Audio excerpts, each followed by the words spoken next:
I only married you because you're the boss's daughter, my husband Jack said with a smile as I lay sick in bed, the scarves and gloves I knit for him all discarded as worthless. He outright expressed his disappointment in me, and I felt the need to hit him back with reality, to show him he was far wrong if he thought everything was going his way. Just thinking about his realization made me chuckle.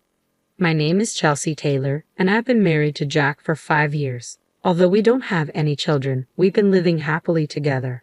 Jack was a workaholic, often away from home, and there were times when I felt lonely, but his dedication to making time for us on his days off made the loneliness bearable. I got to know Jack through my father, who was originally his boss. Jack suggested I become a stay-at-home wife, which was probably a great factor for me. Thankfully, I had time for myself. So while supporting Jack, I got along with neighbors, started sewing, and worked out. I tried various things to fill my void, but what I particularly enjoyed was sewing and knitting. Every winter, I would give Jack scarves and gloves. Even though the first ones were poorly made, I got better every year, to the point where Jack said they were as good as the ones you get from a store. Hearing my husband's kind words, I became more fond of sewing. Someday when we have a child, I want to sew together, I told Jack. He said, maybe I'll join in and learn when the time comes, and gave me a smile.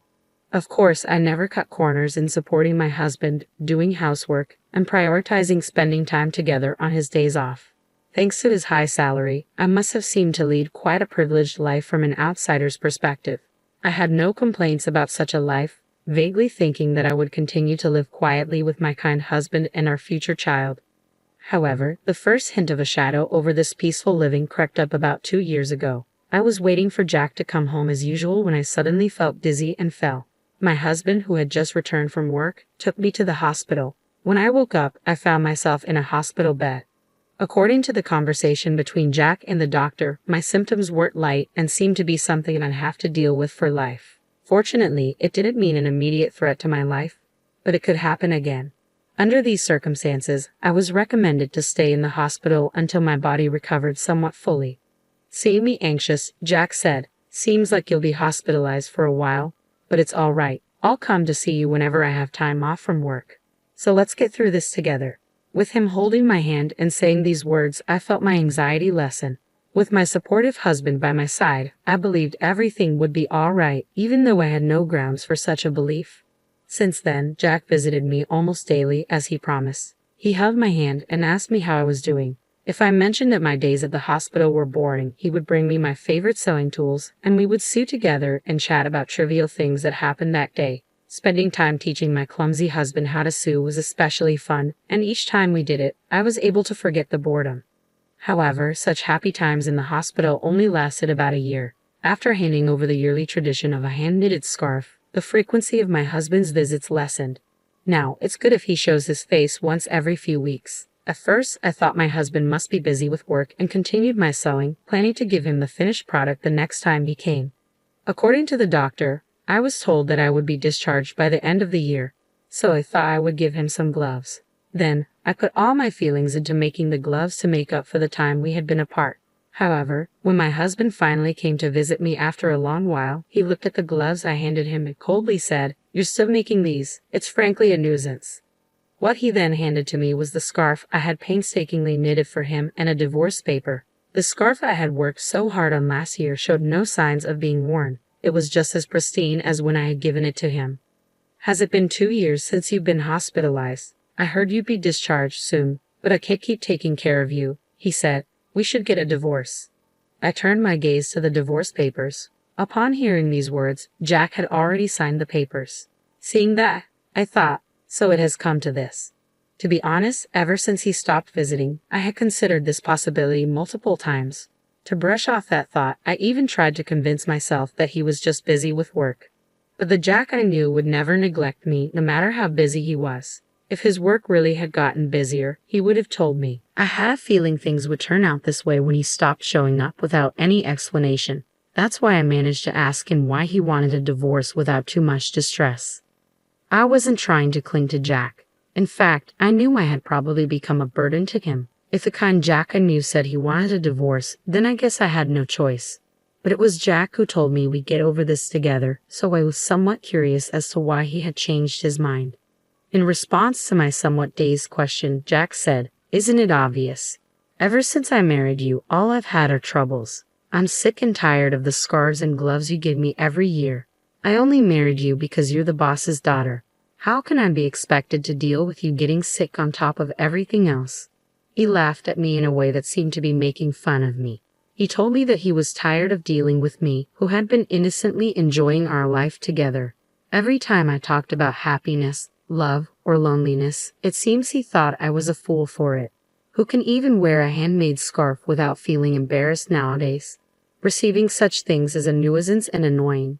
When I looked at Jack's neck as he was talking, I saw a high-end scarf that I didn't remember giving him. Certainly, when compared to the scarf I made, it was of superior quality, and there was no need to compare which was better. I wondered if he had never used any of the items I'd given him till now. He must have been irritated by them all along, and I just wasn't aware. After I was hospitalized, my father retired soon after and was no longer at the company. Hence Jack didn't have to be considerate towards me anymore. And if his wife was ill, it would provide a convenient excuse at work. Furthermore, for the first year, he made a show of visiting me in between his work. I could imagine my father, prior to his retirement, often speaking about this at work, portraying my husband as a good man who works hard while caring for his ill wife. It was obvious that he had established this persona and was well regarded by his colleagues. That was what he wanted, and it seems the value he saw in me was realized when I fell ill. When I voiced these thoughts, my husband looked surprised and confessed, "Well, it did make work easier. When I spoke about you, everyone was sympathetic and treated me nicely. If I worked a little overtime, I was praised for being diligent and responsible. If I wanted to take a break, all I had to say was my wife is, and that was it." He admitted this without any sign of remorse. He had skillfully used my situation to his advantage in ways I wasn't aware of. "As for my name's up for the next promotion, I mean they're all idiots, but I have to thank your illness for that," he continued. As I listened to him with my eyes downcast, I lifted my gaze after he finished talking. What I saw was an ugly grin, and the man I loved was nowhere to be found. I understood that this was his true nature. "Well, if I could be of help, that's good. We probably won't see each other again, so take care," I simply said and handed back the divorce papers. He had no use for me after receiving them and quickly turned on his heel to leave. Thus our divorce was finalized, and I quietly wept. After some time, I was discharged from the hospital and returned home with my parents. When my father heard about what had happened, he raised his voice. "I never thought he would be that kind of guy," he said, but to me it didn't matter anymore. I calmed my father down and told him that I wanted to move back to my parents' home. Once I finished tidying up the house, my parents were understanding and told me to do what made me happy. For now, I decided to live with my parents. Before that, though, I decided to visit the house. Where I had lived with my husband, however, a problem arose. The front door lock wasn't working. Confused, my parents and I looked at each other and decided to ring the doorbell, only to be greeted by a stranger. In my bewilderment, I asked him about the situation, and he said he had bought the house a little while ago. It seemed he had been living there for a few months already and appeared to be happily living with his wife and child. My parents' anger only grew with this revelation, but I chose not to disturb the new family. I bowed my head and quietly left. However, I couldn't just let things be, so I immediately contacted my husband. He casually responded on the phone. "Ah, yeah, I sold it while you were in the hospital. I'm keeping the sales money as compensation. It was my house to begin with, so you have no complaint, right?" I couldn't help but let out a sigh at his nonchalant words. I wish he had told me sooner. From what I gathered from the new owner, the house had been sold quite a while ago. My husband probably put it up for sale about a year ago, around the time he stopped showing up. Even if he intended to divorce me at that point, selling the house without any discussion was just outrageous. Our divorce had already been finalized with the submission of our signed divorce papers. However, since I was in the hospital, we had agreed to discuss compensation and asset division after my discharge. We had planned a meeting for next week, but my husband had taken action on his own, which was just unbelievable. What was even more troubling was that my husband didn't seem to think he had done anything wrong. That's why I told him calmly over the phone, "You really don't know anything, do you?" "Huh? What do you mean?" he asked, sounding puzzled. To which I responded, "I'll explain in detail next week," and then I hung up. I smiled at my worried parents and told my father I had a favor to ask. I shared my thoughts with him and asked him to prepare for what was to come. I see. I've got it all prepared, the necessary documents. The discussion is next week, so there's not much time. But we'll manage somehow, my father said, offering a slightly troubled smile. As a father, he probably feels some guilt for recommending my husband to me. His anger at my husband seemed to fuel him to do whatever he could. I thanked my father and waited for the day of our discussion. Imagining my husband's face at that time brought a smile to my face for the first time in a while. With my father's help, I prepared for the meeting. The place we chose for our discussion was at my family's home. My parents and I sat in a line, with my husband sitting alone across from us. Surely, he knew that my parents were injured by the divorce, but he didn't seem to care anymore. He probably thought there was no longer a need to be mindful of my parents. His composure was unshaken, even a hint of a smile was visible on his face. His demeanor was nothing short of insolent. I'm the victim here, however, and don't intend to demand too much alimony. The proceeds from the sale of the house will suffice, he said. His words conveyed a sense of magnanimity, as if he was making the compromise. Seeing his attitude, my father's face turned crimson, but I gently placed my hand on his, trying to calm him down. In this discussion, the one who would be at a disadvantage is not us, but my husband. Knowing this, there was no need for us to be unnecessarily upset. There's something important we need to discuss first. As I spoke, my father presented a document. It was a paper proving that the land on which my husband's sold house stood was owned by my father. Indeed, the house was in your name. There's no disputing that. However, the land on which the house stands is my father's property, and he still holds the title to it. That should be clear from this document, right? Upon hearing my words, my husband slightly furrowed his brow. So what? The house was mine regardless. No one has the right to complain. Do you think you can retaliate against me with that? He chuckled and sighed, as if he found the situation ridiculous. It's true that even if the land title was in my father's name, there's no problem with the sale of the house as long as the house is under my husband's name. I continued. My husband must have looked into this matter before selling the house, and indeed, there were no legal issues with his actions. However, this is only from a legal perspective. For the family that bought the house, this would create a significant issue. You sold the house, didn't you? But considering we have the rights to the land, my father can demand rent from the family living there. Won't that cause some trouble? I asked. The situation is different from what they were told. Neither my father nor I intend to take such a course of action. However, that does not mean we are willing to relinquish the rights to our land for nothing. In that case, the action we would take is to sell the land to the family. We wouldn't go so far as to ask them to leave, nor do we plan on charging monthly rent. But naturally, it would be problematic for us if they did not purchase the land. Originally, that land was something my father had gifted us to live on, not to be freely given away to strangers. And if that happens, I hear the family who bought the house could sue you because, as I said earlier, the deal was not as they had been told. Imagine the frustration they find, finally buying their dream house, only to learn the land is owned by someone else, and they now have more expenses. After obtaining the proof of my father's land ownership, we immediately went to that family. Once we explained the situation, they were understanding. They reasoned that if there's any trouble, it's the seller's responsibility. Therefore, if the negotiations here don't go well, they would end up suing my husband. Seeing my husband's face turn pale, I could tell he understood my point.